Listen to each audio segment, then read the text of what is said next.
Welcome to The Edge of the Unknown, Stories of Growth and Grit, a podcast about resilience, transformation, and rediscovering yourself after life's most challenging moments.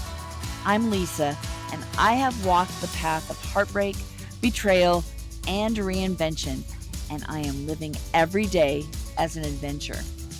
Here, we embrace the messiness of growth, uncover the strength within, and learn to rewrite the stories we tell ourselves. Each episode will feature stories that will help you feel seen, find clarity, and reconnect with who you are. Let's get going. Hi, friends. I hope today finds you happy and healthy. So I'm going to tell you about the time that all my friends completely forgot about my birthday. Yes, it was as depressing as it sounds. Here's the thing. When you're in your 50s, being forgotten or left out hits a lot differently than it did in my 30s. But first, so it doesn't go and sound like a sad country song, we're going to pause, get grounded, and do a gratitude check-in. So if you're comfortable and safe, I invite you to close your eyes and start breathing in through your nose and out through your mouth. And now I invite you to visualize some light, beautiful, healing, loving light coming in through the top of your head. That light might be a white light. It might be violet or blue, whatever color feels the most peaceful, healing, and loving to you. And I invite you, as you breathe in through your nose, out through your mouth, breathe in that light, fill your entire body with that loving and healing light. Let it nourish every cell of your body. And as you exhale that crap that keeps you stuck.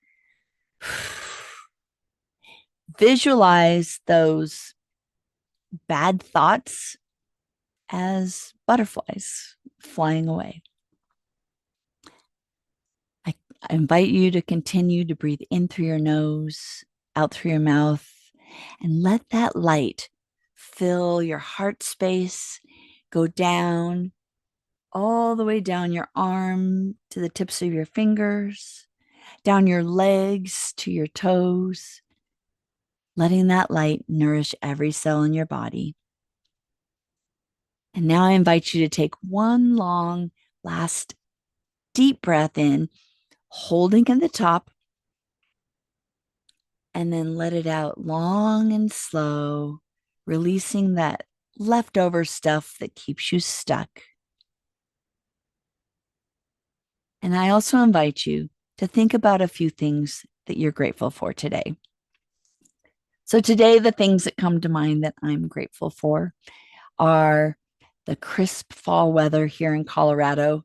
It's beautiful here. My sister, who's just about the best person I know. She's my biggest fan and biggest supporter. And then last but definitely not least, my kids, because they are my heart. So let's talk about that time that people forgot my birthday. Don't get me wrong. I have friends. I have lots of friends. I have a whole community, actually. I could probably call anyone tonight to have someone to talk to or to go somewhere with. But that requires me to reach out. And I'm not the best at asking for help. I'm getting better, but I still have a hard time putting other people out. But what I don't have right now is that one person, the bestie you can text about literally nothing and it's still everything. Sometimes friendships just fade because you grow apart. Other times the universe throws in a plot twist, like realizing your old bestie is loudly anti-trans and you're over here raising a transgender kid. That makes it tough. Many of us meet a lot of our friends in our early 20s in college. It is super easy And honestly, it's pretty hard not to make friends when you're in college. A lot of those friends last through our 20s. In our 30s, often we'll have work people. When I was 34, before I got married, I was fine being single. I worked in Topeka, Kansas. Yes, glamorous, I know. And my coworkers were basically my life. They were my chosen family. Um, we did everything together. We had Friendsgiving and things like that. Um, and they were built in friendships. But there was no social media reminding me of what I wasn't invited to. Now it's different. I do go out, I play trivia with friends, I go to parties, I go to hockey tournaments. I'm included. But then I come home and it's just me and the echo of my own refrigerator humming and the snoring of my senior dog. I'm a solopreneur, so I don't get fun water cooler banter of the workplace. And speaking of social media is like that frenemy that you keep around.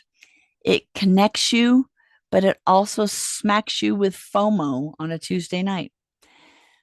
It also reminds you how happy other people are, celebrating anniversaries, loving on besties. And I know logically that everyone has their own shit, but sometimes it's hard not to compare.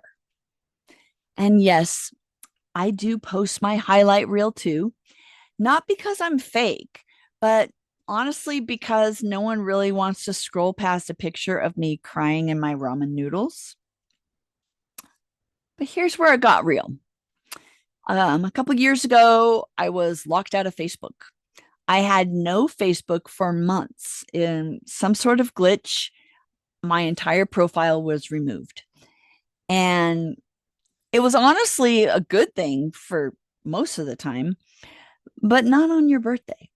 Because as you know, Facebook does a great job of saying, it's so and so's birthday. Do you want to wish them a happy birthday? So that day was silence, no notification, no digital confetti, nothing. It was a birthday where no one remembered. I mean, except my family, but even they were a little late to the party. For a girl who loves birthdays, and I mean loves, it was pretty brutal. I'm the kind of person that has been known to celebrate an entire birthday month. I used to actually celebrate the season of Lisa that went from my anniversary in February all the way to Mother's Day. So that's a tough pill to swallow when you're sitting home alone. And yes, I could have reached out, but at that point, I was having my own little pity party. So that was the moment that I realized that I had to turn the party inward. If no one else was going to celebrate me, then damn it, I would. Since then, I've tried to romance myself, solo dates, solo trips. Basically, I am my own plus one. And most of the time, it works. I actually like myself, but sometimes even this strong, independent, badass chick gets tired of eating alone. Sometimes I actually get pretty dark and I spiral a bit. I get afraid that I'm going to die alone. It is a real fear that something will happen to me and that no one will realize it for days or even weeks. So here's where I'm at now. I'm saying yes to new people. I'm expanding my circle. I am reminding myself that independence doesn't mean isolation. I'm a member of several women's group, and I have to remind myself that it is up to me to reach out and make those connections. I know I'm not alone in this. In addition to things like Meetup, um, there are several companies springing up that focus on pairing people, not just for romance. I went to a dinner a few weeks ago with a company called Time Left. It pairs people for dinner and then gives icebreakers via their app. The group that I was paired with didn't need the icebreakers. The conversation flowed naturally and they were super nice. There wasn't a bestie connection, but it was fun and entertaining and something to do on a Wednesday night. The problem is that Time Left is in Denver, which is an hour away from here, and I had to pay $40 for parking, so it's not super sustainable. But this episode, I want to be clear, it's not to make you feel sorry for me. It is a reminder that we are all connected.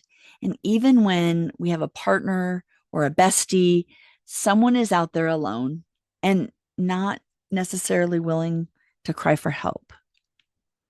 Maybe this episode is your little nudge.